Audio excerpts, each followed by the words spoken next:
नमस्कार, मैं प्रभात रंजन दी। लोकसभा चुनाव अब अपने आखिरी चरण में है। 1 जून को वह भी पूरा हो जाएगा। जैसे ही चुनाव की सुगबुगाहट शुरू हुई थी, उसके साथ ही बेमानी बुदबुदाहटें भी शुरू हो गई थी। वह क्रमशः शोर में तब्दील होती गई। जैसे जैसे चुनाव नजदीक आता गया और मतदान की प्रक्रिया में प्रवेश करता गया, वातावरण को प्रदूषित करने के स्तर तक शोर बढ़ता गया। इस दरमियान देश और लोकतंत्र को लेकर कहीं भी आपने कोई मौलिक चिंता देखी या सुनी? न बड़े स्वनामधन्य नेताओं के मुंह से सुनी, न बड़े आत्मरतिग्रस्त मीडियाई अभिनेताओं के मुंह से सुनी। आपने अपने देश और अपने लोकतंत्र के भूत, वर्तमान, भविष्य के बारे में जरूर सोचा होगा, लेकिन आम आदमी के पास अभिव्यक्ति का माध्यम ही क्या है? आधुनिक काल में सोशल मीडिया का मंच है, पर उसका प्रपंच आम आदमी जानता नहीं। इसलिए उस मंच पर निम्न कोटि के प्रायोजित प्रहसन उच्च संख्या कोटि के प्रायोजित दर्शक और श्रोता बटोरते हैं।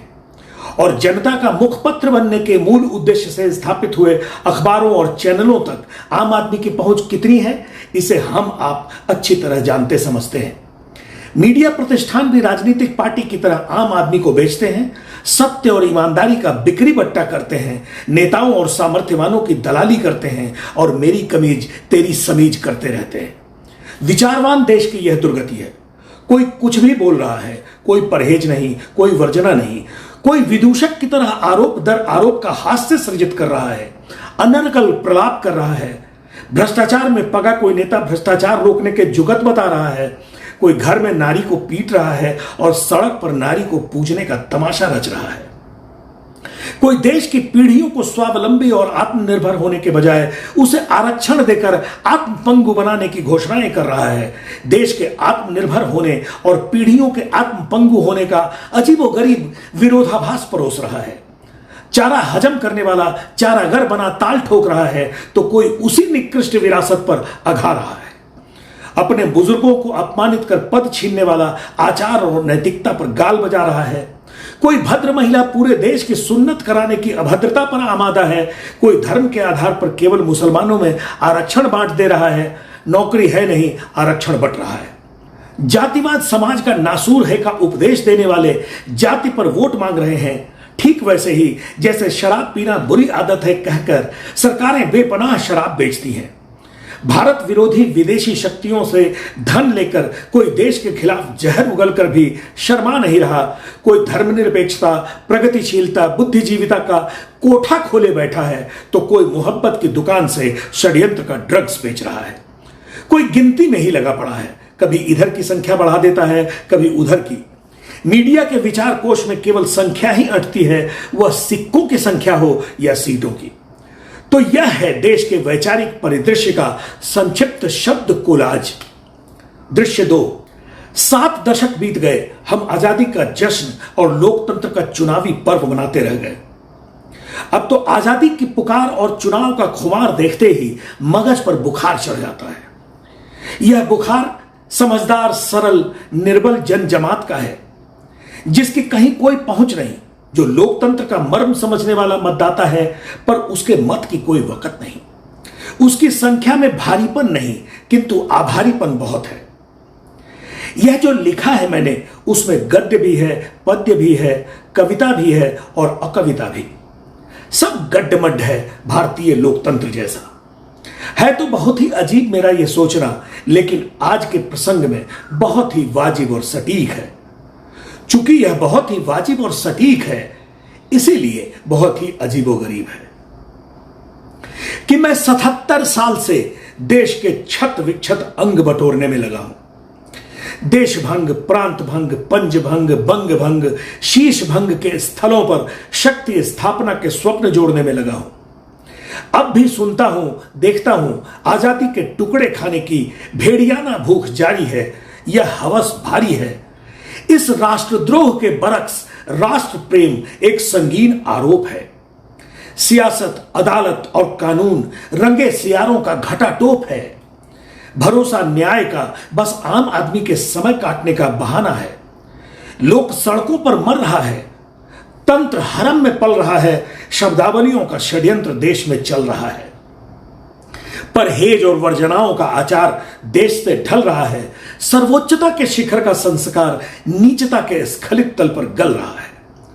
कि मुझे चिरायन गंध आती है, चिता के पहले ही आदमी जल रहा है, समाज का सरोकार सारा दहक रहा है। कि मैं फांसियों पर लटके हुए, गोलियों से बिधे हुए शहीदों की लाशें ढो रहा हूं। कि मैं अहिंसा और सत्याग्रह के बदनुमा दाग लगे क्रांतिकारियों के कफन धो रहा हूं। मैं सियासत के पापा और नफासत के चाचा की चतुर चालाकी के घाव दिखा रहा हूं। कि मैं खून से सने आजाद खेतों पर नाखून के हल चलाकर लोकतंत्र के बीज खोज रहा हूं। कि देश तोड़ने की महत्माई और सत्ता हड़पने की महिमाई की आलीशान प्रतिमाओं और बहुरूपिया सियासतदानों के गंदे पैरों से कुचली गई खेतों की मेड़ों और पगडंडियों को नमामि गंगे से धोने का जतन कर रहा हूं। अजीब तो हूं ही मैं कि मेरी भ्रिकुटियां बगावत करती हैं। कि देश फूंक कर तापने वालों को याद करते हुए और उनकी विद्रूप नस्लों को देखते हुए मेरी रगें फड़कती हैं। कि मेरे पैने नाखून उनके मुंह नोचने के लिए क्रमशः आज भी उद्धत होने लगते हैं। कि उन दोगली विरासत की नस्लें मेरी आंखों के आगे जादू नहीं जगाती, असली और खौफनाक दिखती हैं, बहुत शर्मनाक दिखती हैं। इसीलिए तब से लेकर आज तक जब भी फर्जी लोकतंत्र के बेमानी मतदान का वक्त आता है तो अपने ही खिलाफ मैं आंदोलन के लिए निकल पड़ता हूं। अपने ही बेमतलब मत, अपनी ही कथित आजादी और अपने व्यथित अधिकार के खिलाफ खड़ा हो जाता हूं। आजादी के अनर्थ, जनमत के व्यर्थ, नेताओं के समर्थ और जनता के अभ्यर्थ होने पर सवाल उठाने लगता हूं। बिना पूछे मेरी ही देह काटने के जघन्य कृत्य और सत्यमेव जयते के नृत्य से अब भी घुट रहा हूं मैं। 77 का हो गया, अब भी सुलग रहा हूं मैं। अजीबो गरीब तो हूं ही मैं। कटी हुई, फटी हुई, बटी हुई धरती पर उपजे मेरे गन्ने से उनके जीवन में शक्कर की सुरसुराहटें भरती रहीं। सिसकियों से सिंची मेरे खेत की फसलें कौड़ियों में उखड़ती रहीं। उनकी बेशकीमती प्लेटों में वेश्याओं की तरह बिछती रहीं। मेरे ही कटे देह के रक्त रंजित नक्शे पर स्वाद और सियासत की थालियां सजती रहीं।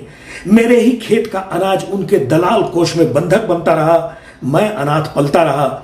धर्म दूषितों का जत्था खास बनता रहा, आतंक का भंडार बनता रहा। हमारा श्रम, हमारा पसीना, हमारा रक्त उनकी कमाई और हमारी गवाही का जरिया बनता रहा। हमारी मेहनत उनके पेट में पकती रही। हमारा पेट लोहार की भट्टी की तरह धधकता रहा। हमारे पशुओं का दूध उनकी सेहत सुधारता रहा। हमारी नस्लें स्वर्ग सिधारती रहीं। हम अपनी कसी मुट्ठियों में बंद वोट के बारूद से कब फाड़ेंगे छद्म लोकतंत्र और रद्द न्यायतंत्र का फर्जी अंतरिक्ष? कब पूरा होगा अपना सपना? कब बंद होगा तमाशबीन बनकर यूं ही तकना? कब खड़ी होंगी हमारे हृदय में दफन क्रांतिकारियों की आत्माएं? कब करेंगी हुंकार? कब रचेंगे हम ऐसा चक्रव्यूह कि फना हो जाए वतन फरोशों की रूह?